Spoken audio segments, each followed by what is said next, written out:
Tu ne mérites rien. Humilié par ma famille qui célébrait mon frère, j'étais sur le point de partir quand la nouvelle a éclaté, je suis une milliardaire secrète. Je les ai laissés stupéfaits, face à tout ce qu'ils venaient de perdre. Le soir où mon père célébrait son 70e anniversaire, il leva son verre bien haut sans même daigner me regarder. Elle ne mérite absolument rien, déclara-t-il, la voix plate et dédaigneuse. Une parfaite inconnue. Elle n'a même jamais pris la peine de se construire une carrière. La salle de banquet éclata de rire. Il me tourna le dos pour faire face à mon frère, annonçant son cadeau d'anniversaire, une villa d'1 million d'euros. Les applaudissements suivirent immédiatement. Ma mère hocha la tête en signe d'approbation silencieuse, ma belle-sœur applaudit plus fort que quiconque dans la pièce. Personne ne prononça mon nom. Étienne se pencha vers moi, sa voix un mélange calculé de pitié et de condescendance. Ne sois pas si abattue, Élise. Père a raison pour les affaires, mais je lui ai déjà parlé. Une fois que j'aurai repris le patrimoine, je te trouverai une petite place dans l'entreprise, peut-être un bureau au fond. On ne te laissera pas mourir de faim. Même si tu es une déception. Il me tapota l'épaule, du genre de caresse qu'on donne à un chien errant, avant de se retourner pour trinquer à sa villa d'1 million d'euros. Je restai silencieuse. J'attendais mon moment pour partir. La salle de banquet était conçue pour impressionner, lustre de cristal, nappe d'un blanc impeccable et serveurs en gilet noir se déplaçant comme des ombres entre les invités. J'étais arrivé tôt, comme on me l'avait demandé. Je n'étais pas là en tant qu'invité d'honneur, mais comme quelqu'un censé aider à la coordination, être utile, être invisible. Ma mère m'avait appelé 3 jours plus tôt pour me rappeler de vérifier le traiteur et les fleurs. Elle ne m'a jamais demandé si je voulais venir, elle a simplement supposé que je le ferais. Je le faisais toujours. La liste des invités était remplie des partenaires commerciaux de mon père, des amis du club de golf, des voisins de leur résidence privée et sécurisée, et de parents que je ne voyais qu'aux enterrements et aux anniversaires importants. La plupart d'entre eux ne me connaissaient pas. En me déplaçant dans la salle avant les discours, je captais des bribes de conversation, la fille cadette de Richard. Je croyais qu'elle habitait en province. Est-ce qu'elle travaille seulement ? Je n'ai jamais entendu personne mentionner ce qu'elle fait. Je ne les corrigeais pas. Je ne me présentais pas. J'avais appris il y a longtemps que ma présence aux réunions de famille était tolérée plutôt que souhaitée. Mon rôle était de combler un espace vide, de compléter le portrait de famille pour les photographes et de disparaître dès que l'appareil photo cessait de cliquer. Mon frère Étienne se tenait près de l'estrade avec sa femme, Cécile. Il semblait tout droit sorti d'une couverture de magazine. Étienne portait un costume bleu marine taillé sur mesure, d'une coupe impeccable. La robe de Cécile avait cette élégance discrète qui murmurait la richesse tranquille. Ensemble, ils recevaient les félicitations, les poignées de main et les étreintes chaleureuses de presque tous ceux qui entraient. Personne ne m'approcha avec le même enthousiasme. Quelques personnes m'offrirent des hochements de tête polis. Une femme me demanda si je savais où se trouvaient les toilettes. Une autre me prit pour une organisatrice d'événements et m'interrogea sur les options de dessert. Quand mon père fit enfin son annonce concernant la villa, je me tenais près du mur du fond, assez près pour entendre chaque mot, assez loin pour rester invisible. Il avait attendu que la plupart des invités aient fini leur plat principal, que le champagne ait coulé assez longtemps pour délier les langues et exacerber les émotions. Il se tenait à la table d'honneur, ma mère à ses côtés, tous deux rayonnant de la satisfaction des gens qui croient avoir mérité tout ce qu'ils possèdent. Je veux remercier tout le monde d'être ici ce soir, commença mon père. 70 ans. Je n'aurais jamais pensé arriver aussi loin, mais me voici, entouré des gens qui comptent le plus. Il marqua une pause pour l'effet, et la salle se tut. J'ai eu la chance d'avoir une femme merveilleuse, un fils qui a réussi, et une belle-fille magnifique qui nous a donné 2 petits-enfants parfaits.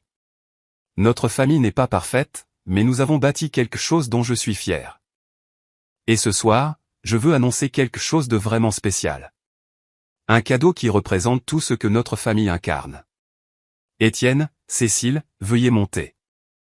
Mon frère et sa femme s'avancèrent, leur sourire poli et étudié. Mon père plongea la main dans la poche de sa veste et en sortit un trousseau de clés. C'est la clé de votre nouvelle maison. Une villa à Saint-Tropez. 4 chambres, une piscine, une vue sur la mer. Tu l'as mérité, mon fils. Pour tout ce que tu as fait pour cette famille, pour l'entreprise, pour notre nom. C'est ma façon de te dire merci. L'ovation fut immédiate et soutenue. Cécile porta la main à sa bouche, jouant la surprise comme si elle n'était pas au courant du cadeau depuis des semaines. Étienne étreignit notre père avec le genre de chaleur que les appareils photo adorent, tandis que ma mère essuyait une larme au coin de son œil. Je restais figé, observant la célébration se dérouler, attendant que quelqu'un se retourne et reconnaisse que j'étais toujours dans la pièce. Personne ne le fit. C'est pendant les applaudissements que quelqu'un posa une question à mon père. Je n'entendis pas bien la question, mais sa réponse traversa la pièce avec une clarté parfaite. « Élise, dit-il. Elle ne mérite rien. Une inconnue. Elle n'a jamais rien construit. Contrairement à Étienne, elle n'a jamais compris ce qu'il faut pour réussir dans cette famille. » D'autres rires suivirent. Quelques regards compatissants me furent lancés, pour être rapidement détournés. Ma mère ne s'y a pas. Cécile applaudit encore plus fort, comme pour souligner le propos. Au moment où j'atteignis la porte, celle-ci s'ouvrit. Un homme que je ne reconnus pas entra. Il n'était pas de la famille, il n'avait pas été invité. Il était plus âgé, peut-être au début de la soixantaine, avec des cheveux argentés et un costume sombre qui semblait cher mais pas ostentatoire. Il se déplaçait avec l'assurance tranquille de quelqu'un habitué à se trouver dans des pièces remplies de gens puissants. Il balaya la foule du regard une fois, puis me regarda directement. « Excusez-moi, dit-il, sa voix basse mais claire. Êtes-vous Élise Lefebvre ?» Les rires s'éteignirent instantanément. « Je suis Thomas Legrand, continua-t-il. Je suis rédacteur en chef au magazine Challenge. Je m'excuse d'interrompre la célébration de votre famille, mais je dois vous parler de toute urgence. » Les conversations autour de nous s'essoufflèrent. Les gens se tournèrent pour nous dévisager. Mon père, toujours debout à l'avant de la pièce avec les clés de la villa à la main, fixa l'étranger avec une expression que je ne lui avais jamais vue auparavant, la peur. Les applaudissements pour la villa d'Étienne s'étaient à peine estompés que les chuchotements commencèrent. Je pouvais les sentir se propager dans la pièce comme des ondulations sur une eau calme, de petites perturbations qui grandissaient à mesure qu'elles s'éloignaient de leur source. L'arrivée du rédacteur en chef de Challenge avait perturbé la célébration soigneusement orchestrée, et maintenant chaque invité semblait recalculer l'arithmétique sociale de la soirée. Je ne bougeais pas de ma place près du mur du fond.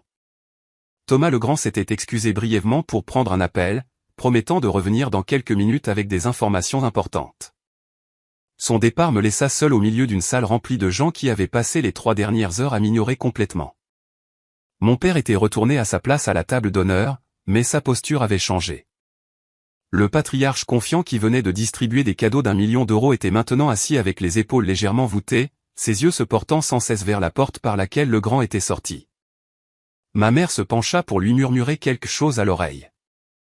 Il secoua vivement la tête, un geste qui la fit taire immédiatement.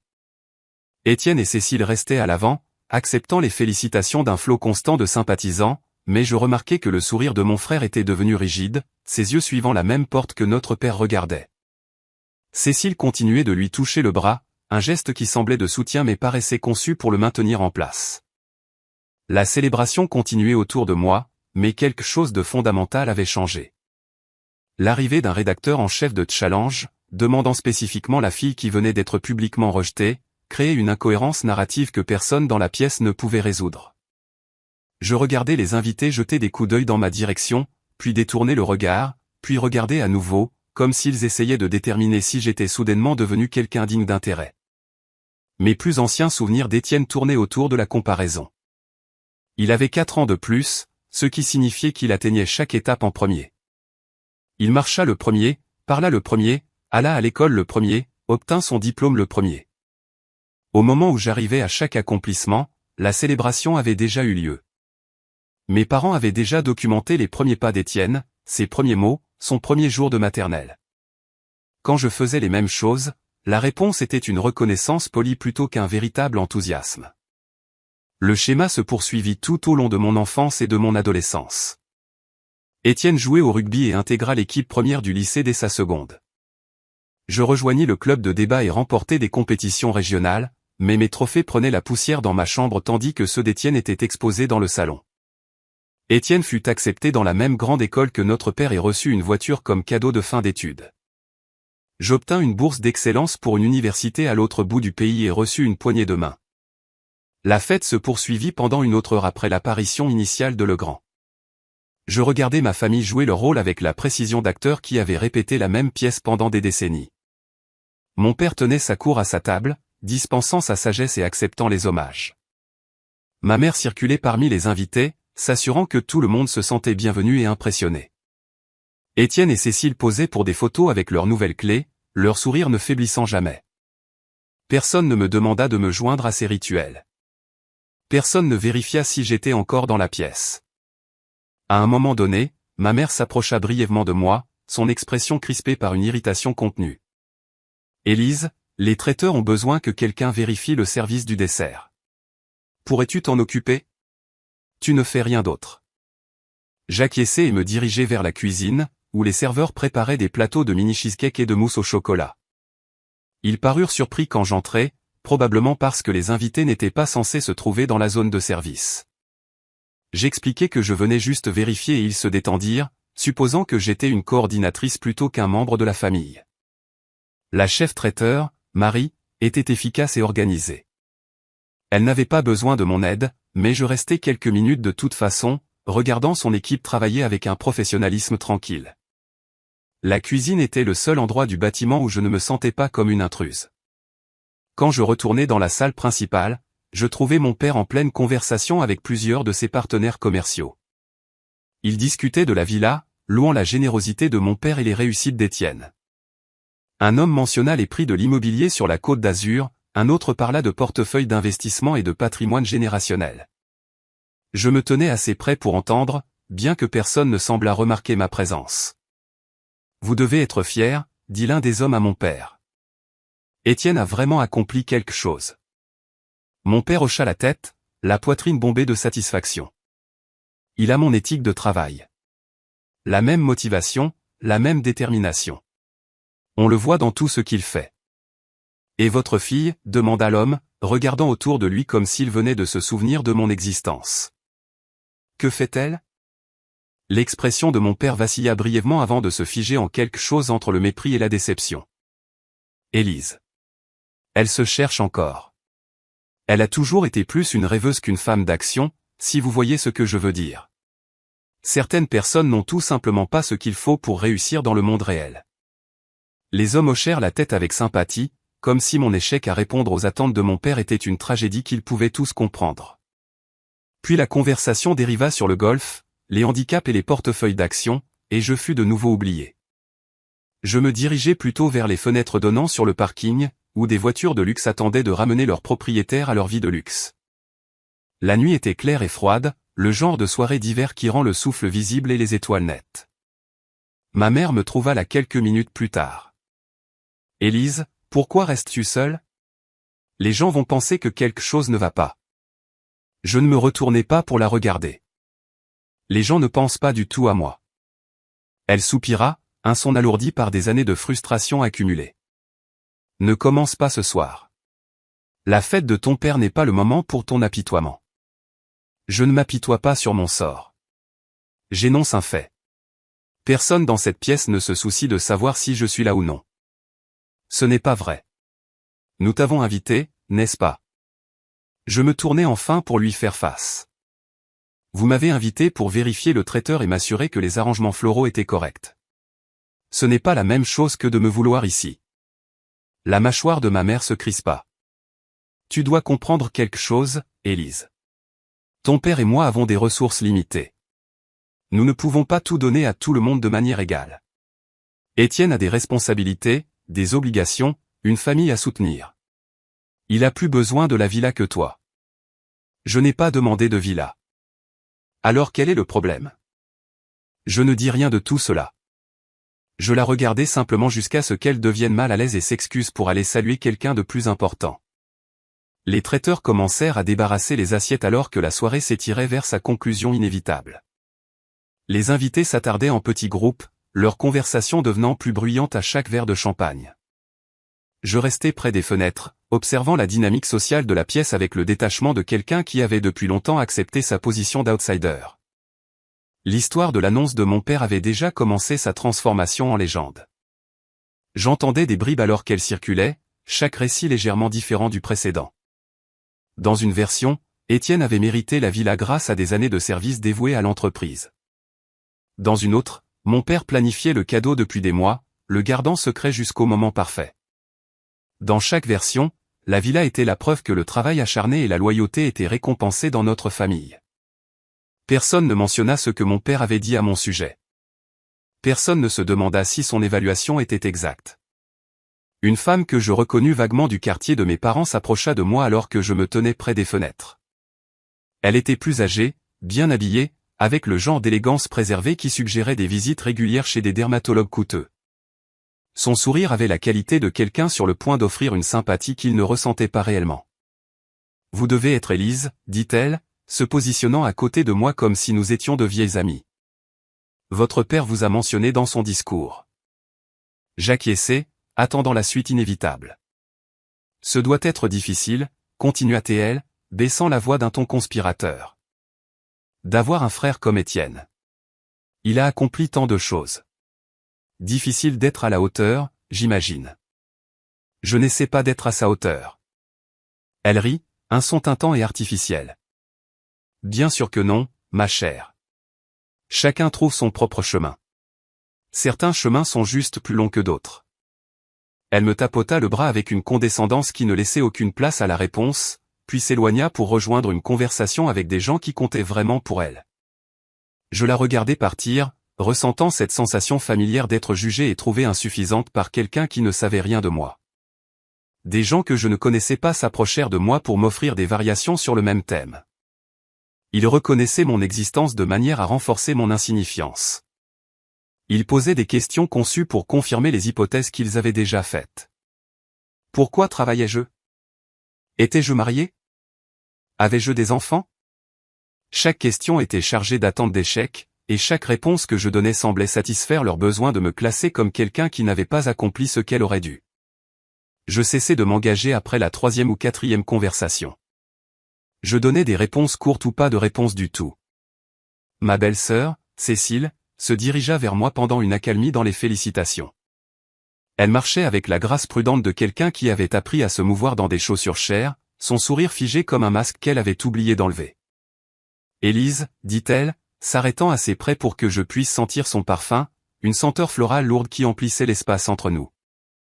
Je voulais juste te dire, ne prends pas ce que ton père a dit trop personnellement. Tu sais comment il est quand il a bu quelques verres. Il n'était pas ivre. » Le sourire de Cécile vacilla mais un bond. « Eh bien, il s'emporte parfois. La villa a été une surprise pour nous aussi. Nous n'avions aucune idée qu'il prévoyait quelque chose d'aussi généreux. » Je la regardais fixement. « Tu étais au courant pour la villa il y a 3 semaines. Étienne l'a mentionné quand vous êtes venu chercher les enfants à mon appartement. » Son expression changea, le masque glissant juste assez pour révéler quelque chose de plus dur en dessous. C'était différent. Nous savions qu'il y songeait. Nous ne savions pas qu'il l'annoncerait ce soir. Le moment a-t-il de l'importance? Le sang-froid de Cécile se fissura davantage. Écoute, Élise, j'essaie d'être gentille. Je sais que les choses n'ont pas été faciles pour toi, mais ce n'est pas notre faute. Étienne a travaillé dur pour tout ce qu'il a. Ton père le reconnaît. Peut-être que si tu avais fait des choix différents. Des choix différents, répétais-je. Oui. Des choix de carrière, des choix de vie. Tu ne peux pas nous blâmer pour le fait que tu n'as pas encore trouvé ce que tu veux faire de ta vie. Je ne la corrigeai pas. Je n'offris aucune preuve du contraire. Je la regardais simplement jusqu'à ce qu'elle devienne assez mal à l'aise pour s'excuser et retourner aux côtés de son mari. Je m'excusai de la salle principale et trouvai un coin tranquille près du vestiaire. L'employée, une jeune femme probablement étudiante, leva les yeux de son téléphone avec une alerte professionnelle. « Je peux vous aider à trouver quelque chose ? » « Non, dis-je. J'ai juste besoin d'une minute. » Elle hocha la tête avec sympathie, de la manière dont les gens le font quand ils reconnaissent quelqu'un qui essaie de se contenir. « Dure soirée ? » Quelque chose comme ça. Elle retourna à son téléphone, me donnant l'intimité dont j'avais besoin. Je restais dans cet espace calme, respirant lentement, me rappelant que cette soirée était temporaire. Quand je retournai dans la salle principale, je constatai que la dynamique avait de nouveau changé. Le rédacteur en chef de Challenge, Thomas Legrand, était revenu de son appel. Il se tenait près de l'entrée, scrutant la foule avec l'attention concentrée de quelqu'un cherchant une personne spécifique. Nos regards se croisèrent à travers la pièce. Il commença à marcher vers moi, son expression indéchiffrable. Les conversations autour de nous continuaient, mais je remarquai que les gens commençaient à observer. Les mêmes invités qui avaient passé la soirée à m'ignorer suivaient maintenant le mouvement du journaliste, essayant de comprendre pourquoi quelqu'un d'une publication financière majeure s'intéresserait à la fille négligée de la famille. Mon père le remarqua aussi. De sa position à la table d'honneur, il regarda le grand s'approcher de moi avec une expression qui combinait la suspicion et quelque chose que je n'avais jamais vu sur son visage auparavant, une inquiétude sincère. Thomas le grand m'atteignit juste au moment où le quatuor à cordes que mon père avait engagé commençait à jouer une valse. La musique offrait une couverture pratique à notre conversation, étouffant nos mots pour les oreilles curieuses autour de nous. « Mademoiselle Lefebvre », dit-il en gardant la voix basse. « Je m'excuse encore pour l'intrusion. Je sais que ce n'est pas le cadre idéal pour ce dont je dois discuter. De quoi avez-vous besoin de discuter ?» Il jeta un coup d'œil autour de la pièce, notant l'attention que nous attirions. « Peut-être dans un endroit plus privé. Cette conversation ne devrait pas avoir lieu au milieu de la fête de votre père. Ce n'est pas ma fête. » Quelque chose changea dans son expression, une lueur de compréhension qui suggérait qu'il s'était déjà fait une opinion sur la dynamique de ma famille. Néanmoins, y a-t-il un endroit où nous pourrions parler sans public? Avant que je puisse répondre, mon père apparut à nos côtés. Il se déplaça avec la fausse décontraction de quelqu'un essayant d'affirmer son contrôle sur une situation qu'il ne comprenait pas. « Tout va bien ici ?» demanda-t-il, adressant la question à Legrand plutôt qu'à moi. « Je ne crois pas que nous nous soyons présentés. » Richard Lefebvre. Legrand lui serra la main avec une courtoisie professionnelle. Thomas Legrand, de Challenge. Le sourire de mon père se crispa presque imperceptiblement. Challenge? Je ne savais pas que quelqu'un de la presse avait été invité ce soir. Je n'ai pas été invité, monsieur Lefebvre. Je suis ici pour affaires. Des affaires? Quel genre d'affaires amènerait Challenge à ma fête d'anniversaire? Legrand me regarda, puis se tourna vers mon père. Des affaires avec votre fille, en fait. La déclaration flotta dans l'air entre nous. La confusion de mon père était visible, ses yeux se plissant, son front se fronçant, son esprit luttant clairement pour concilier l'idée que Challenge ait des affaires avec la fille qu'il venait de rejeter publiquement comme une inconnue. Élise? Il rit, mais le son était creux. Je pense qu'il doit y avoir une erreur. Élise n'a aucune affaire avec Challenge. Pas d'erreur, dit Legrand d'un ton égal. En fait, monsieur Lefebvre, je poursuis une ombre depuis des mois. Mon enquête sur le changement soudain dans le paysage commercial de la ville m'a mené ici. J'ai besoin que votre fille confirme quelques détails à forts enjeux avant que notre article principal ne soit imprimé à minuit. C'est une affaire qui redéfinira le nom Lefebvre pour toujours. Le visage de mon père se durcit. Il ne voyait pas une milliardaire secrète, il voyait un passif. Qu'a-t-elle encore fait? Si elle est impliquée dans un pétrin juridique ou des dettes, je ne laisserai pas ça ruiner ma réputation ce soir. Élise, dis à cet homme les ennuis que tu as causés et sors d'ici. Étienne apparut à son tour, Cécile sur ses talons. Le fils prodige avait senti une menace pour le récit de la soirée et venait soutenir son père. Que se passe-t-il? Demanda Étienne, se positionnant à côté de notre père dans une démonstration de solidarité familiale. Ce monsieur de Challenge prétend avoir des affaires avec ta sœur, dit mon père. J'étais juste en train d'expliquer qu'il doit y avoir une sorte de malentendu. Étienne me regarda avec l'expression particulière qu'il réservait au moment où j'avais fait quelque chose d'embarrassant. Élise, de quoi s'agit-il? Je ne sais pas encore, dis-je honnêtement. Monsieur Legrand ne me l'a pas dit. Alors peut-être devrais-tu lui demander de partir. C'est l'anniversaire de père, pas une réunion de travail. Legrand resta imperturbable face au front uni de la famille. Je comprends que ce soit un moment inopportun. Je ne serai pas ici si l'affaire n'était pas urgente. Nous publions un article demain matin, et je dois parler avec mademoiselle Lefebvre avant qu'il ne parte à l'impression. Un article sur quoi? Demanda ma mère.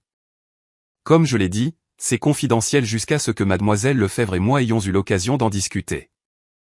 L'impasse dura plusieurs secondes. Les invités à proximité avaient cessé de faire semblant de ne pas écouter. Le quatuor à cordes continuait de jouer sa valse, fournissant une bande-son absurde à la tension croissante.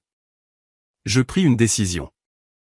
Il y a une petite salle de conférence au bout du couloir, dis-je. Nous pouvons y parler.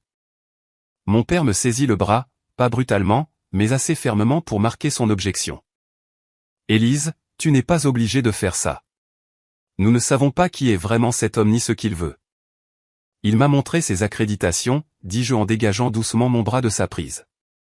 Et quoi qu'il ait à dire, je préfère l'entendre en privé plutôt que devant tous vos invités. Nous devrions venir avec toi. Non. Le mot le surprit. Je pouvais compter sur les doigts d'une main les fois où j'avais directement refusé quoi que ce soit à mon père. Il était si habitué à ma docilité que mon refus sembla le plonger dans un silence momentané. J'utilisais ce silence pour m'éloigner, le grand se mettant à mes côtés. Merci, dit-il tranquillement alors que nous traversions la foule. Ce sera plus facile à discuter sans public. Je ne répondis pas. J'étais trop consciente des yeux qui nous suivaient, des chuchotements qui commençaient à se répandre, du calcul social recalculé par tous ceux qui avaient été témoins de l'échange. La salle de conférence était petite et fonctionnelle, clairement un espace destiné à la gestion de l'immeuble plutôt qu'aux rassemblements élégants. Des néons bourdonnaient au plafond et le mobilier se composait d'une table rayée entourée de chaises dépareillées. C'était un contraste saisissant avec la salle de bal éclairée par des lustres que nous venions de quitter. Le grand ferma la porte derrière nous et m'invita à m'asseoir. Je restai debout. Dites ce que vous êtes venu dire. Il hocha la tête, sortant un portefeuille en cuir de la poche de sa veste. Mademoiselle Lefebvre, j'irai droit au but. Challenge travaille sur un article concernant des investisseurs anonymes qui ont discrètement amassé d'importants portefeuilles immobiliers au cours de la dernière décennie. Nos recherches nous ont menés à une société holding appelée Propriété Montclair. La connaissez-vous? Je ne dis rien. Je comprends si vous êtes réticente à confirmer. Beaucoup de nos sujets préfèrent l'anonymat. Mais l'article sera publié demain matin quoi qu'il arrive. Je suis ici ce soir parce que nous voulions vous donner l'occasion de commenter avant sa parution. Pourquoi ce soir, demandai-je enfin. Pourquoi ne pas me contacter par les canaux habituels? Nous avons essayé. Vos représentants déclinent nos demandes depuis des semaines. Quand nous avons appris la fête d'anniversaire de votre père, nous avons décidé de faire une dernière tentative. Le numéro de demain part à l'impression à minuit. Que voulez-vous de moi? Juste une confirmation. Et si vous le souhaitez, un bref commentaire pour l'article. Je me tournai pour lui faire face. Et si je refuse de confirmer? Nous publierons sur la base de notre documentation. Nous avons des registres de sociétés, des titres de propriété, des états financiers. Il étala plusieurs documents sur la table. Des dossiers que je reconnus, une trace écrite qui menait indubitablement à moi. Mademoiselle Lefebvre, je fais ce métier depuis 30 ans. J'ai fait le portrait de milliardaires et de titans de l'industrie, mais je n'ai jamais vu personne construire ce que vous avez construit en restant aussi complètement invisible. Je regardais les documents, la preuve de tout ce que j'avais créé pendant que ma famille était occupée à me rejeter. Non, dis-je doucement. Il ne voit pas. Mais pour la première fois ce soir-là, la salle ne riait plus. Le grand me donna 15 minutes pour prendre ma décision. Il sortit dans le couloir pour passer un appel, me laissant seul avec les documents étalés sur la table de conférence. J'entendis des pas dans le couloir, plusieurs pairs, se déplaçant avec détermination. Un instant plus tard, mon père ouvrit la porte de la salle de conférence sans frapper. Ma mère et Étienne étaient juste derrière, leurs expressions allant de la confusion à une alarme à peine dissimulée. « Élise, que se passe-t-il » exigea mon père. « Cet homme ne nous dira rien. »« Que te veut Challenge ?» Il est venu vérifier quelques informations pour un article qu'il publie demain. « Quel article ? Quelles informations ? » « À propos de mon travail. » Mon père rit, un son sec et méprisant. « Ton travail ? Quel travail, Élise ? Je ne sais pas ce que tu as raconté à ces gens, mais tu dois leur expliquer qu'il y a eu une erreur. Tu n'as rien dont Challenge voudrait t'écrire. Richard, dit ma mère doucement, sont-on porteur d'un avertissement? Non, c'est absurde. Élise n'a pas de carrière. Elle n'a pas de réussite. Elle dérive depuis des années pendant qu'Étienne a construit quelque chose de réel. Quoi que ce soit, c'est évidemment une sorte de malentendu et nous devons le clarifier avant que cela ne cause des problèmes à la famille. Étienne acquiesça. Père a raison, Élise. Dans quoi que tu te sois fourré, nous pouvons le régler. Mais tu dois nous dire ce qui se passe. Je m'assis à la table de conférence, soudain très fatigué. Je ne me suis fourré dans rien, dis-je. Et il n'y a rien à régler. Alors pourquoi te challenge est-il ici? Avant que je puisse répondre, le grand revint. Il s'arrêta sur le seuil, observant la scène, la posture agressive de mon père, les mains inquiètes de ma mère, la position protectrice d'Étienne, et moi, assise calmement à la table tandis que ma famille m'entourait comme des procureurs autour d'un accusé. Je vois que nous avons de la compagnie, dit le grand d'un ton neutre. C'est une affaire de famille, dit mon père. Quoi que vous pensiez savoir sur ma fille, je peux vous assurer. Monsieur Lefebvre, l'interrompit le grand, son ton poli mais ferme, avec tout le respect que je vous dois, j'ai fait des recherches approfondies. Je sais exactement qui est votre fille. Elle n'est personne. Elle n'a rien. Je la soutiens depuis des années pendant qu'elle trouve sa voie. Vraiment? La question resta en suspens. L'assurance de mon père vacilla pour la première fois. Elle a vécu dans des appartements modestes, elle a conduit des voitures d'occasion. Elle n'a jamais montré le moindre signe de réussite financière. Les apparences peuvent être trompeuses, monsieur Lefebvre. Qu'est-ce que ça veut dire? Le grand me regarda, demandant silencieusement la permission. Je fis un petit signe de tête. Cela signifie que pendant que vous souteniez votre fils avec des villas d'1 million d'euros, votre fille a discrètement bâti un portefeuille immobilier d'une valeur supérieure à ce que la plupart des dirigeants du CAC 40 accumuleront au cours de leur vie. Votre fille est l'unique bénéficiaire effectif de Propriété Montclair, une société holding dont les actifs sont évalués à environ 1,2 milliard d'euros. La bouche de mon père s'ouvrit, se referma, puis s'ouvrit à nouveau sans produire de son. Ma mère devint immobile. Étienne me regarda avec une expression que je n'avais jamais vue auparavant, quelque chose entre l'incrédulité et les premières lueurs d'une peur sincère. C'est impossible, réussit enfin à dire mon père. J'ai la documentation juste ici, dit le grand en désignant les papiers sur la table. Registre de société, titre de propriété, état financier. Votre fille en est la seule propriétaire. Mon père tendit la main vers le document le plus proche, ses mains n'étant pas tout à fait stables. Il parcourut la page, ses yeux se déplaçant rapidement sur des chiffres et des noms qu'il ne reconnaissait pas.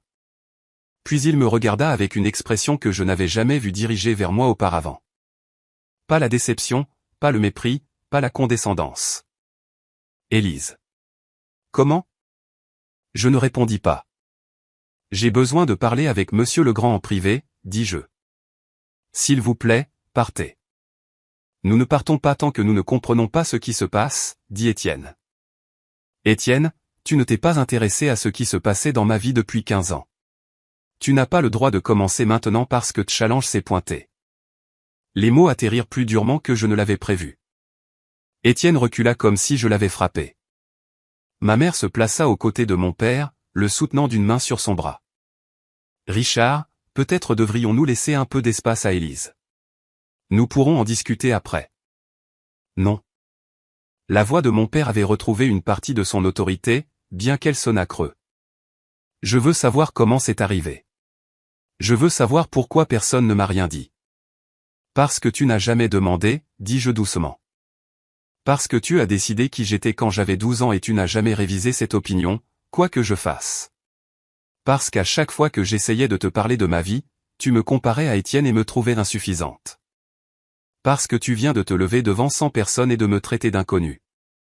Le grand se racla la gorge.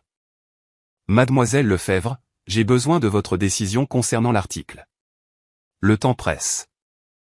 Je regardais ma famille, les gens qui avaient passé des décennies à me traiter comme une pensée secondaire, une déception, un récit édifiant à partager lors de dîner.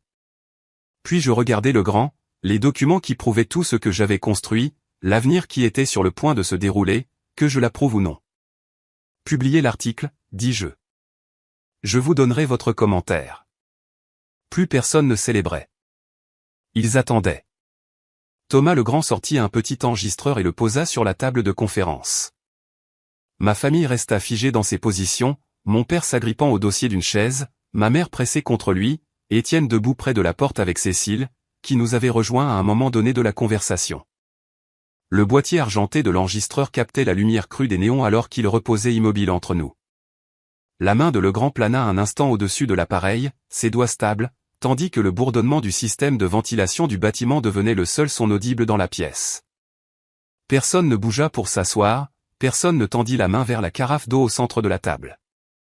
Legrand hocha la tête, satisfait. « Avez-vous des commentaires que vous aimeriez inclure dans l'article ?»« Pas de commentaires, dis-je. Les documents parlent d'eux-mêmes. » Legrand ferma son portefeuille avec un clic sec qui résonna sur les murs nus. Il se déplaça avec une lenteur délibérée pour récupérer son enregistreur, son regard balayant les membres de la famille qui n'avaient pas encore changé de posture. Il ajusta sa veste, le tissu bruissant dans le silence absolu, avant de me regarder à nouveau. Legrand se leva. « Merci pour votre temps, mademoiselle Lefebvre. Et félicitations pour vos réalisations. » Il quitta la salle de conférence, fermant la porte derrière lui. Le silence qui suivit semblait différent du silence d'avant, plus lourd, plus permanent. Mon père fixait l'endroit où Legrand s'était tenu, son expression vide. Ma mère avait des larmes qui coulaient sur son visage, mais je ne pouvais dire si c'était par choc ou par une autre émotion. Étienne me regardait comme si j'étais une étrangère qu'il n'avait jamais rencontrée. Le tic-tac d'une horloge sur le mur du fond semblait s'amplifier à chaque seconde qui passait. La poitrine de mon père se soulevait et s'abaissait en respiration courte et irrégulière, mais il restait ancré à sa chaise. Ma mère leva la main pour toucher son collier, ses doigts tremblants contre le métal, mais elle ne parla pas ni ne se tourna vers lui. Cécile fut la première à parler. « Depuis combien de temps tu caches ça ?» Je ne répondis pas immédiatement, laissant la question flotter dans l'air jusqu'à ce qu'elle semble fragile. Je me tournai pour la regarder, ma posture inflexible, alors qu'elle faisait un petit pas en arrière vers la porte. La distance entre nous semblait s'étendre, même si personne n'avait bougé. Je n'ai rien caché. J'ai vécu ma vie. Vous n'y prêtiez simplement pas attention. Tu nous as laissé penser que tu avais des difficultés. Tu nous as laissé croire que tu avais besoin d'aide. Je ne vous ai jamais demandé d'aide. Vous avez supposé que j'en avais besoin, parce que c'est ce que vous vouliez croire. Mon père retrouva enfin sa voix. Élise, ça n'a aucun sens. Tu dis que tu as bâti une entreprise d'1 milliard d'euros sans que personne ne le sache? Sans aucun soutien. Comment est-ce possible? De la même manière que n'importe qui construit n'importe quoi. Une décision à la fois. Mais l'argent. D'où vient l'argent? Je ne t'ai jamais rien donné au-delà du nécessaire. La pièce redevint silencieuse. La main de mon père tomba du dossier de la chaise, ses épaules s'affaissant alors qu'il fixait le dessus de la table. Étienne fit un demi-pas en avant, puis s'arrêta, ses bras ballants. Mon père tressaillit. Étienne s'avança. Élise, nous ne savions pas. Comment aurions-nous pu savoir? Tu ne nous l'as jamais dit. Quand exactement aurais-je dû vous le dire? Au dîner de Noël où père a comparé mon appartement à votre maison de vacances? À la fête du Nouvel An où mère a dit à tout le monde que je me cherchais encore à 32 ans? À chaque réunion de famille où vous parliez de vos promotions et de vos bonus alors que personne ne me posait une seule question sur ma vie? Je me levai de la table. J'ai arrêté de vous dire des choses parce que vous avez arrêté d'écouter, il y a des années. La personne que vous avez rejetée à chaque fête, chaque anniversaire, chaque conversation anodine, cette personne n'existe pas. Elle n'a jamais existé. Vous l'avez inventée parce que c'était plus facile que de me voir tel que je suis réellement. Ma mère tendit la main vers moi. Élise, chérie, nous ne voulions pas de nœud. Je reculai loin de sa main. Ne me dis pas ce que vous vouliez. Je sais ce que vous vouliez. Vous pensiez chaque mot que vous avez dit ce soir. Père s'est levé devant 100 personnes et m'a traité d'inconnu qui n'a jamais rien construit. Ce n'était pas une erreur. C'est ce qu'il croyait. Le visage de mon père était devenu blême. Je ne savais pas. Tu ne voulais pas savoir. Il y a une différence. Je me dirigeai vers la porte, puis m'arrêtai, la main sur la poignée. Demain matin, tout le monde à cette fête apprendra ce que Challenge a appris. Ils liront l'histoire de la fille que Richard Lefebvre a rejetée comme sans valeur, et ils verront les chiffres. Ils feront leurs propres évaluations. Je n'expliquerai rien pour vous. Ce que vous leur direz est votre affaire. Mais j'en ai fini d'être invisible dans cette famille. J'en ai fini. Je sortis sans attendre de réponse. Personne ne lui avait posé une seule question de toute la soirée. Maintenant, personne n'osait plus parler. Je retournai dans la salle de bal principale pour trouver la célébration se poursuivant sous une forme diminuée. La moitié des invités étaient déjà partis, sentant probablement que la soirée avait tourné au vinaigre sans comprendre pourquoi. Les participants restants se regroupaient en petits groupes, leur conversation plus modérée qu'auparavant. Le quatuor à cordes était passé à des morceaux plus lents, leur musique comblant le silence plutôt que d'inspirer la danse. Je traversai la pièce sans m'arrêter pour parler à qui que ce soit. Je n'en avais pas besoin. L'atmosphère avait déjà changé d'une manière irréversible. Je passai devant un groupe de partenaires commerciaux près du centre de la salle. À mon approche, leur conversation s'interrompit brusquement. Un homme se tourna pour examiner un arrangement floral, tandis qu'un autre devint soudainement très intéressé par le fond de son verre de champagne vide. Ils ne levèrent pas les yeux quand je passai. Ma famille émergea du couloir quelques minutes après moi. Je les observai de l'autre côté de la pièce alors qu'ils tentaient de rejoindre la fête, leurs visages arborant des expressions de normalité qui ne parvenaient pas tout à fait à masquer le choc. Mon père se dirigea vers un groupe de partenaires près du bar. Sa voix était assez forte pour être entendue quand il rit à quelque chose que l'un d'eux dit, mais le rire sonnait forcé. Les hommes autour de lui semblèrent le remarquer. Leur réponse était polie mais mesurée, manquant de la chaleur qui avait caractérisé leurs interactions précédentes. Ils se tenaient en cercle lâche, l'espacement plus large qu'il ne l'avait été plus tôt dans la soirée.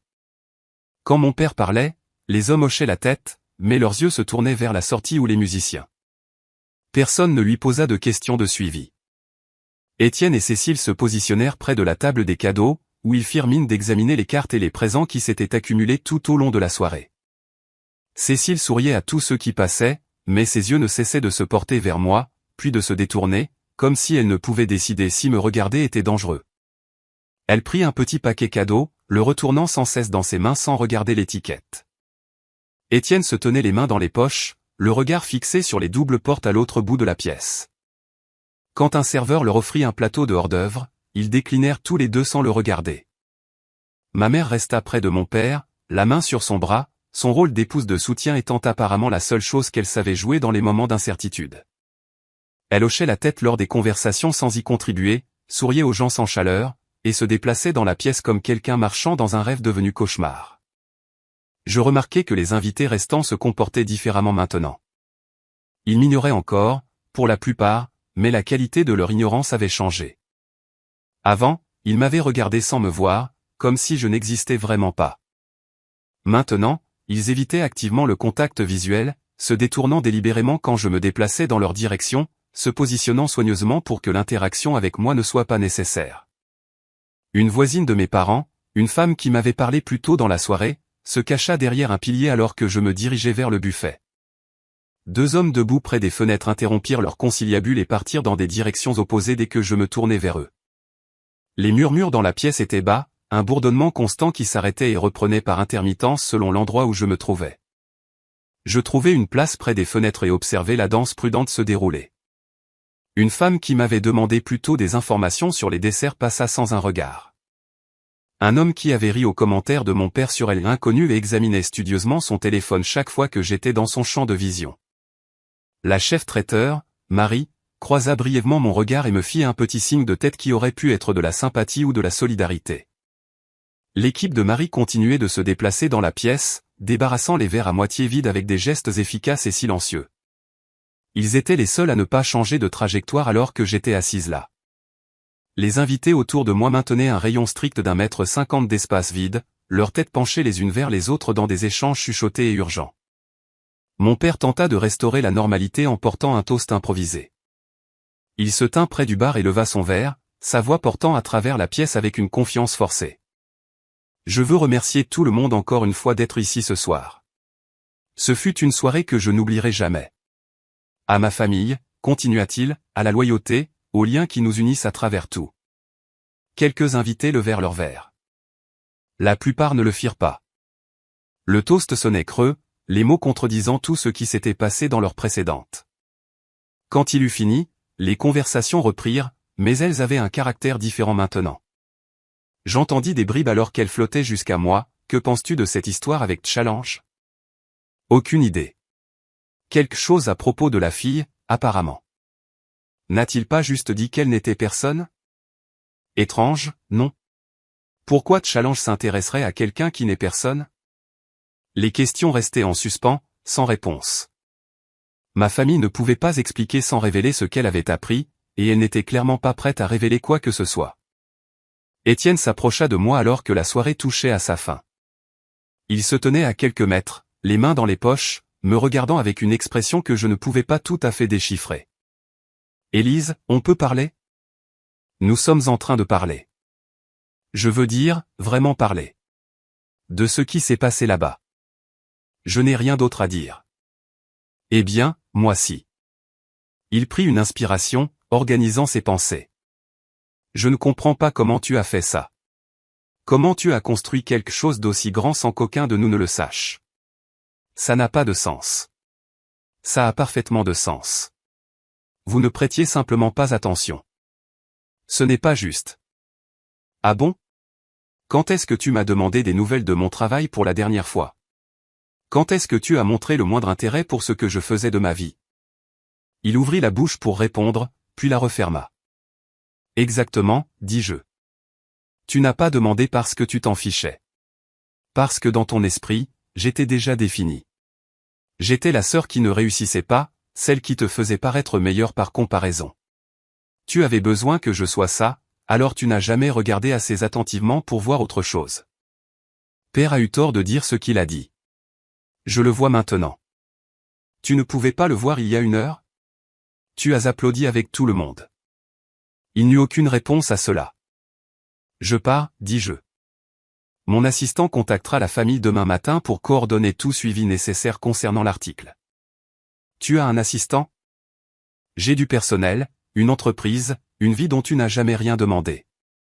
Je pris mon sac sur la chaise. Demain, tous ceux qui étaient à cette fête apprendront la vérité. Ce que vous ferez de cette information est votre affaire. Mais ne vous attendez pas à ce que je vous aide à nettoyer le désordre. Je partis sans me retourner. Rien n'avait explosé, mais la pièce ne s'arrangerait plus jamais autour d'eux. L'article de Challenge fut publié à 6 heures du matin, heure de Paris, exactement comme Thomas Legrand l'avait promis. À cette heure, mon téléphone avait accumulé plus de 300 messages de numéros que je ne reconnaissais pas. À 8 heures, les principales chaînes d'information économique avaient repris l'histoire.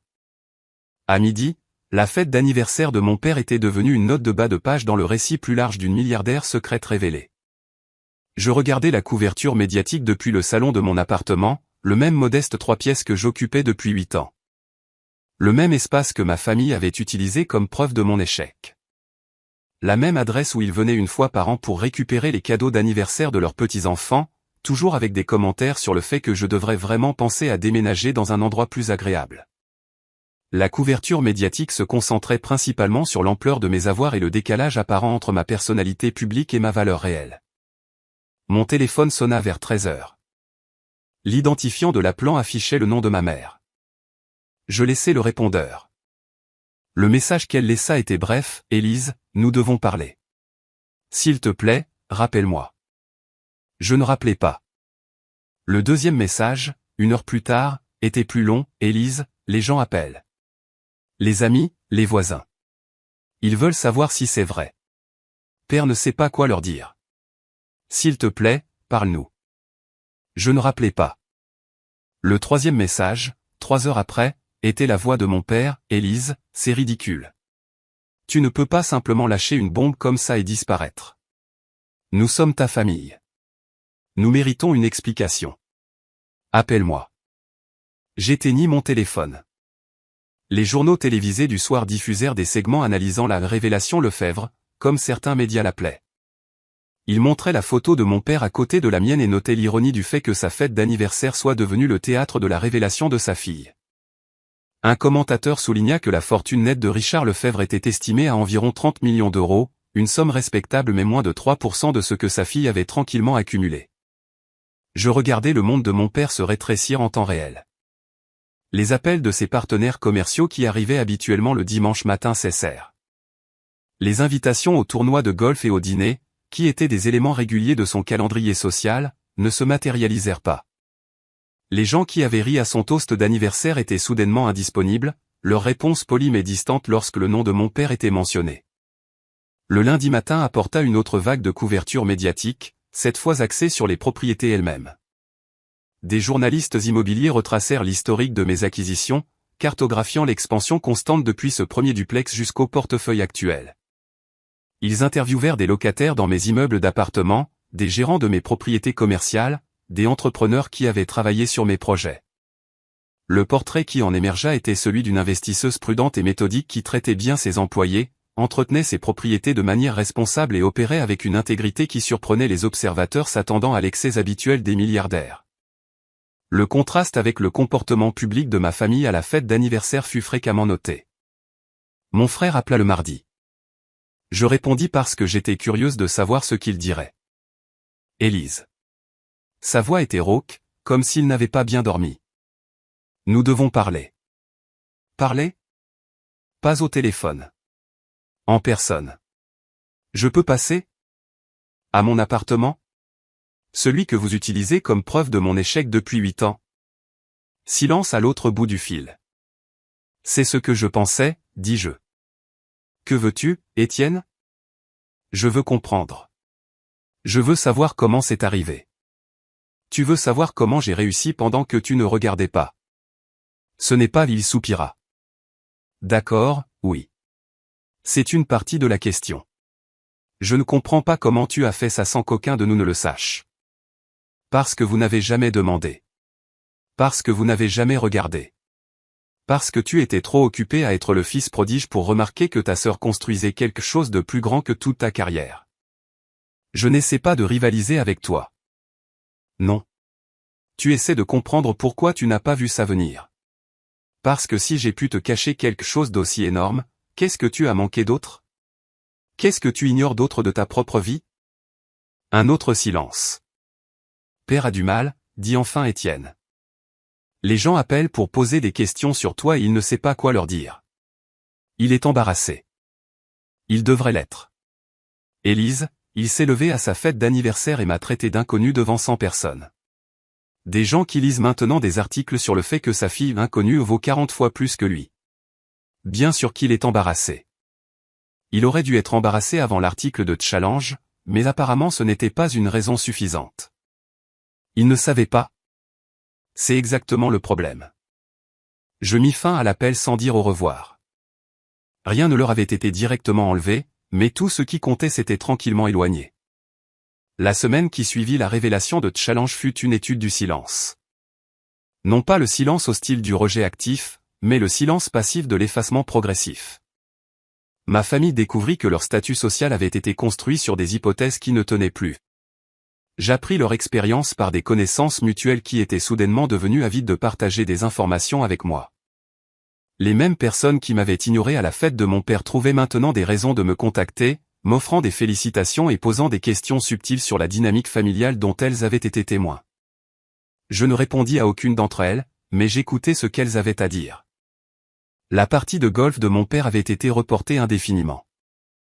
La raison invoquée était des conflits d'horaires de voyage, mais l'un des membres avait dit à une autre connaissance qu'il se sentait mal à l'aise de jouer avec Richard après ce qui s'était passé. Il ne savait plus comment se comporter avec lui. La camaraderie facile des hommes qui se considéraient comme des égaux avait été perturbée par la révélation que la propre évaluation de Richard de ses enfants avait été catastrophalement erronée. Le club de lecture de ma mère s'était réuni sans elle. On lui avait dit que la discussion porterait sur un roman qu'elle n'avait pas lu, mais la vraie raison était plus simple, les autres femmes ne voulaient pas discuter de l'article de Challenge devant elle, et elles ne pouvaient pas se réunir sans en discuter. La position d'Étienne dans l'entreprise familiale, une société de fabrication que mon père avait bâtie sur 4 décennies, était devenue délicate. Les employés qui s'étaient auparavant soumis à lui en tant qu'héritier présomptif le regardaient maintenant avec quelque chose qui ressemblait à de la pitié. Cécile avait cessé de participer à ces événements sociaux habituels. Les femmes de son cercle s'envoyaient des SMS sur la situation Lefebvre depuis la parution de l'histoire, et la présence de Cécile aurait nécessité soit d'ignorer l'éléphant au milieu de la pièce, soit d'en discuter directement. Aucune des deux options n'était attrayante. L'isolement de la famille n'était pas complet, bien sûr. Ils avaient encore leur relation de base, leurs amitiés sincères et leurs obligations professionnelles qui nécessitaient une interaction continue. Mais le réseau social plus large qu'ils avaient cultivé pendant des décennies et les invitations à dîner, les postes au conseil d'administration d'organismes de bienfaisance, les sorties de golf et les adhésions au club qui signifiaient l'appartenance s'étaient sensiblement contractées. Les gens étaient polis. Les gens étaient corrects. Les gens étaient soigneusement neutres, d'une manière qui communiquait plus que l'hostilité n'aurait jamais pu le faire. Ma famille subissait des conséquences que je n'avais pas planifiées et que je ne souhaitais pas particulièrement. Leur statut social s'érodait, non pas parce que je l'avais attaqué, mais parce que le fondement sur lequel il reposait l'autorité de mon père, les réalisations de mon frère, le succès collectif de la famille s'était révélé moins impressionnant que tout le monde ne l'avait supposé. Le jeudi, l'assistante de mon père appela la ligne de mon bureau. Elle expliqua que M. Lefebvre souhaitait programmer une réunion pour discuter de questions familiales d'importance mutuelle. Elle utilisa le langage formel de la communication professionnelle, comme si mon père était un partenaire commercial plutôt que mon parent. Je refusai la réunion. Je le fis poliment, par l'intermédiaire de ma propre assistante, en utilisant le même langage formel. Nous n'avions rien à discuter. Toute communication nécessaire pouvait être gérée par les canaux appropriés. Le vendredi, mon frère se présenta à mon immeuble. Il avait apparemment appris l'adresse grâce à l'article de Challenge et avait décidé que se présenter en personne serait plus efficace qu'un autre appel téléphonique. Je dis non. Ils le firent escorter dehors avec une courtoisie professionnelle. Le samedi, ma mère apparut à l'appartement modeste, celui qu'elle pensait être ma vraie maison. Il se trouvait que j'étais là pour récupérer le courrier qui s'était accumulé depuis la publication de l'article. Je vis sa voiture entrer dans le parking par la fenêtre et eus le temps de décider si je devais ouvrir la porte. Je décidai d'ouvrir. Elle avait l'air plus âgée qu'à la fête d'anniversaire, bien qu'une seule semaine se soit écoulée. Le maquillage soigné et les cheveux coiffés étaient toujours là, mais quelque chose dans sa posture avait changé. Elle se tenait différemment, comme si elle n'était pas sûre de mériter d'occuper de l'espace. « Je peux entrer ?» demanda-t-elle. Pour quelques minutes. Elle entra dans l'appartement, regardant autour d'elle comme si elle le voyait pour la première fois. D'une certaine manière, c'était le cas. L'espace qui lui avait semblé être la preuve de mes difficultés ressemblait maintenant à un choix délibéré, une adoption consciente de la simplicité par quelqu'un qui pouvait s'offrir n'importe quoi. « Élise, je ne sais pas quoi dire. » « Alors ne dis rien. Ton père est dévasté. Sa fierté est blessée. Ce n'est pas la même chose. » Elle s'assit sur le bord du canapé, se perchant plutôt que de s'installer. Il n'a jamais voulu que les choses soient ainsi. De quelle manière? Cette distance entre vous.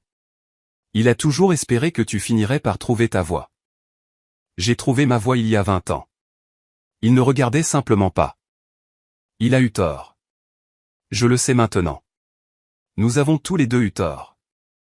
Je m'assis en face d'elle, en gardant mes distances. Que veux-tu?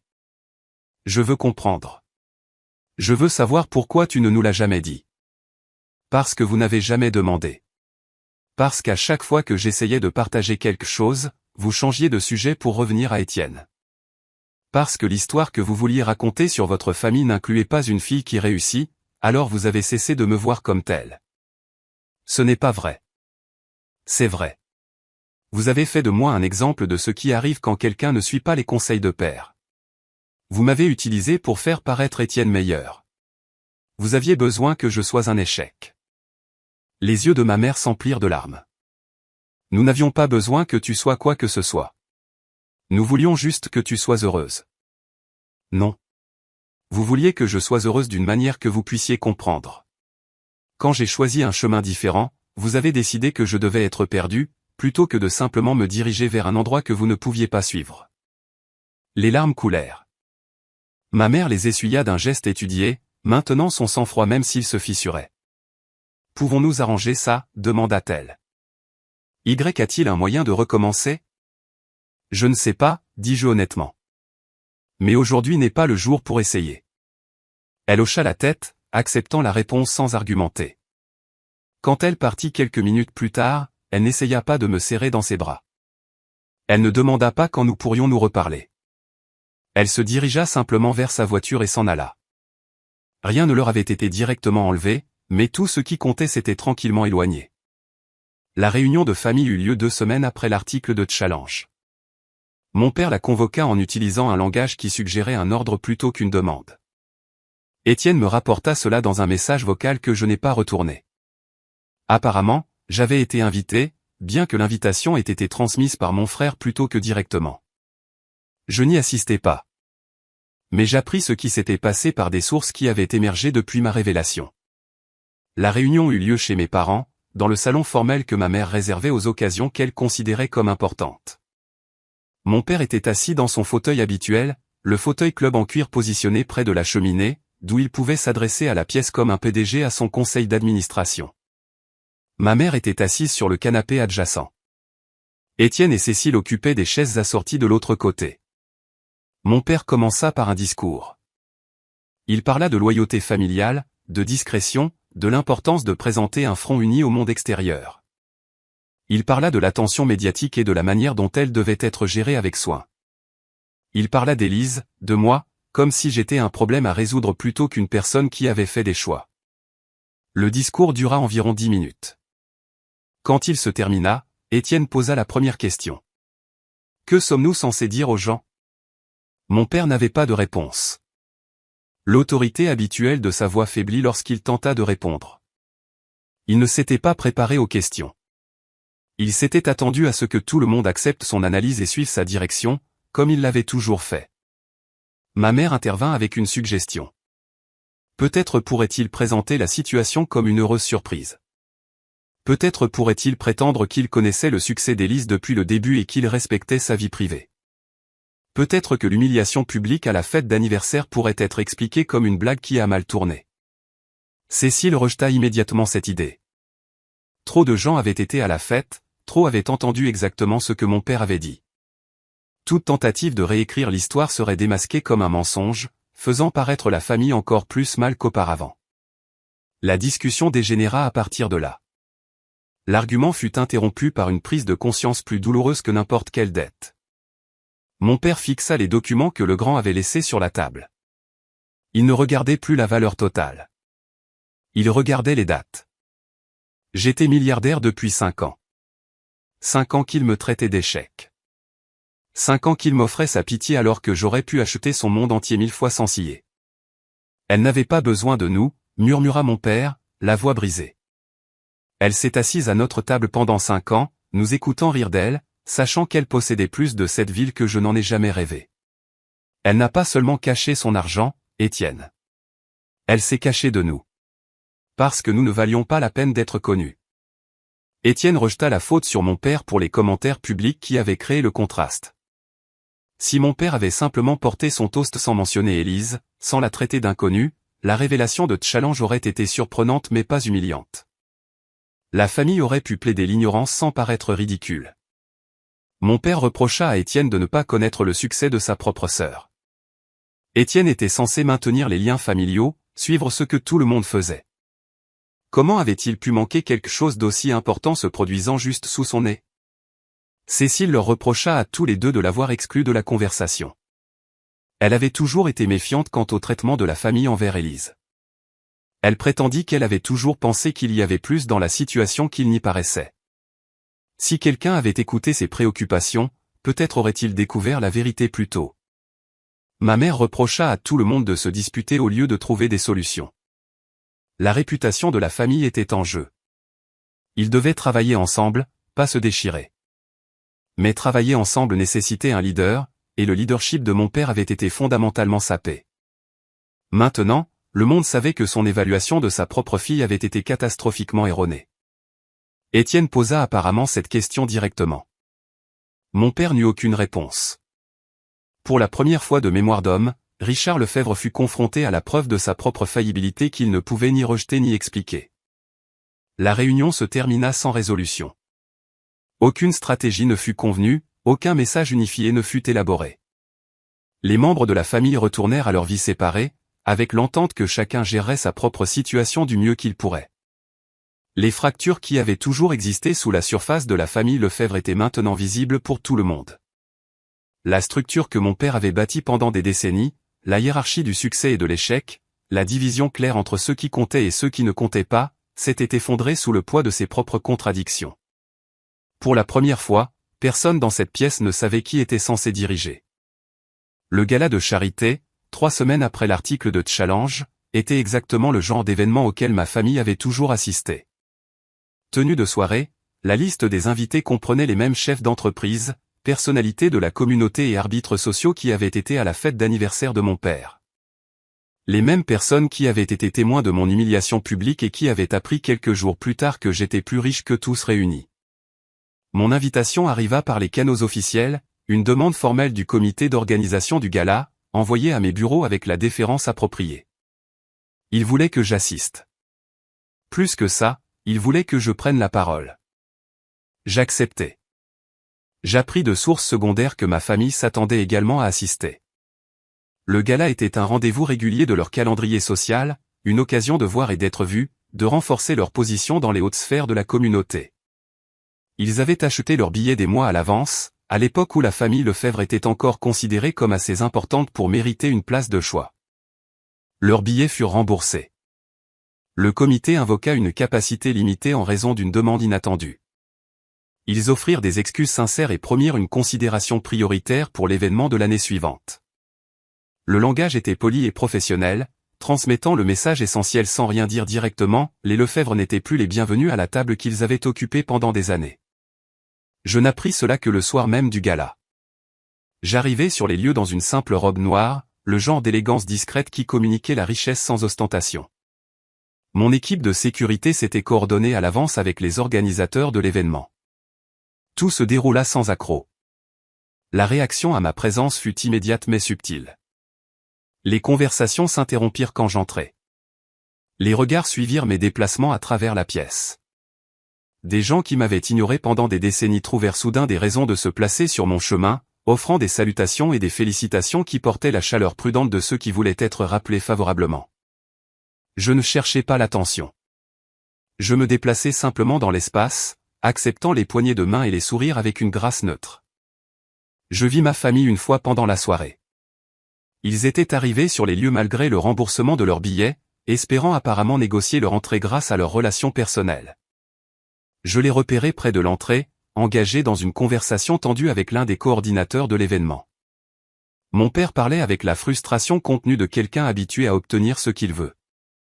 Ma mère se tenait à ses côtés, son expression figée dans une performance sociale. Étienne restait en retrait, clairement mal à l'aise avec la situation. Cécile avait apparemment refusé de venir. Je n'eus pas besoin de dire un mot à la sécurité. Dans notre monde, le pouvoir a sa propre gravité. Au moment où mon nom fut imprimé, le statut de mon père s'évapora. La coordinatrice ne les refusa pas parce que je le lui avais dit. Elle les refusa parce qu'aux yeux de l'élite, un homme qui ne pouvait même pas reconnaître un titan sous son propre toit était un passif social. S'associer à lui, c'était admettre qu'on était aussi aveugle que lui. Nos regards se croisèrent à distance. Mon père, ma mère, mon frère, tous les trois me regardèrent avec des expressions de reconnaissance qui arrivaient 20 ans trop tard. Je ne m'approchai pas d'eux. Je ne fis aucun signe de la main, ni de la tête, ni aucun geste de reconnaissance. Je me détournai simplement et continuai vers la salle de bal principale, où le programme de la soirée était sur le point de commencer. Le discours que je fis fut bref. Je parlais de logements abordables, de l'importance de soutenir les familles qui travaillent pour construire de meilleures vies, et des valeurs qui avaient guidé mes investissements au fil des ans. Je ne mentionnais pas ma famille. Je ne fis aucune référence à l'article de Challenge, à la fête d'anniversaire, ou à tout le drame qui m'avait amené à ce moment. Le public applaudit. Le directeur de l'organisation à but non lucratif me remercia pour des années de soutien anonyme. Des photos furent prises, des interviews furent refusées. Quand le programme officiel se termina, je m'éclipsai par une sortie latérale, évitant les foules qui voulaient prolonger les conversations, proposer des partenariats ou simplement se prélasser à proximité de quelqu'un que le monde avait soudainement décidé d'être important. Mon chauffeur attendait dans la zone désignée. Je montai à l'arrière et laissai le silence du véhicule m'entourer. Elle ne leur avait rien pris. Elle avait simplement cessé d'être disponible. Le lendemain du gala fut calme. Je me réveillai dans ma véritable résidence et regardai le soleil se lever sur une ville qui connaissait maintenant mon nom. La couverture de l'événement de la veille circulait déjà en ligne, ma photo accompagnant des articles sur la philanthropie anonyme et la mystérieuse milliardaire qui s'était cachée aux yeux de tous. Je fis du café dans la cuisine qui donnait sur la ville, la même ligne d'horizon que j'avais regardée depuis la fenêtre de mon premier duplex, calculant combien de propriétés je devrais acquérir avant de pouvoir m'offrir une vue comme celle-ci. Le voyage d'ici à là avait pris 20 ans, et maintenant il était complet, d'une manière que je commençais à peine à comprendre. Mon téléphone restait éteint. Il était éteint depuis l'article de Challenge, à l'exception de brèves périodes où je me coordonnais avec mon personnel sur des questions professionnelles nécessaires. Les messages de ma famille s'étaient accumulés sur ma messagerie vocale, devenant de plus en plus désespérés à mesure que les jours passaient. Je n'avais pas écouté la plupart d'entre eux. Je n'avais pas besoin de savoir ce qu'ils disaient. La conversation que j'avais évitée pendant des décennies n'allait pas avoir lieu selon leurs termes. La matinée s'étira en après-midi. Je lus, répondis à des emails et examinai les rapports trimestriels que mon directeur financier avait préparés. L'entreprise continuait de fonctionner, indépendamment de la publicité, les propriétés générant des revenus, les investissements s'appréciant, l'empire que j'avais bâti fonctionnant exactement comme il avait été conçu. Rien dans ma vie réelle n'avait changé à cause de l'article de Challenge. Seule la perception du monde de cette vie avait changé. Vers 15 heures, je reçus un message par les canaux officiels. Mon assistante me le transmit sans commentaire. Une lettre formelle de mon père, imprimée sur le papier en tête de son entreprise, demandant une réunion pour discuter de questions familiales d'importance mutuelle. Je considérai la lettre pendant un long moment.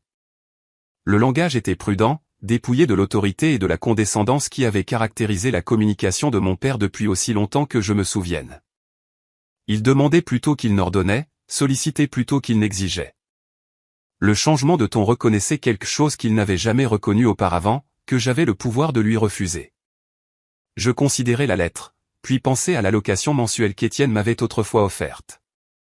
Je pensai au bureau administratif qu'ils avaient prévu pour leur déception de fille.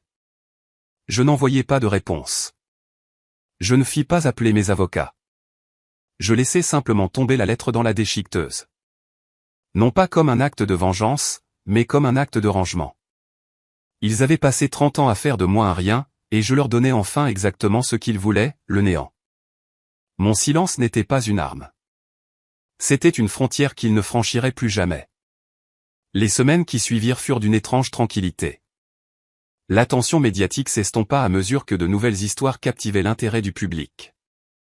Ma famille se retira de la vie publique, gérant leur embarras avec les ressources privées qu'ils pouvaient mobiliser.